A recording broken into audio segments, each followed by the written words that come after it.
order to do this, we need two cables. One cable from this box, which is the GPS antenna. So we just need this cable. Everything else in this box can be discarded. The next item you need is one of these, the GPS adapter cable. This will allow you to power the GPS antenna and the scanner through this USB connection here. This adapter here would allow you to connect up to the scanner, and this one will connect up to the GPS antenna, which I will show you right now.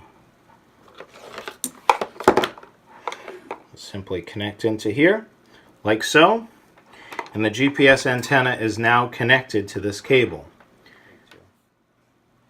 Now that we have the GPS adapter cable plugged into the GPS antenna that comes with the GPS receiver, we will now plug it into the side of our scanner.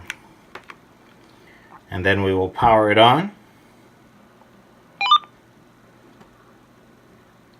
Now we're using this inside the building, so it may or may not work to be able to receive the satellite signal, but it looks like it has.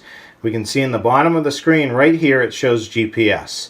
So we're able to receive a clear signal from the satellite above, giving our scanner latitude and longitude of its location.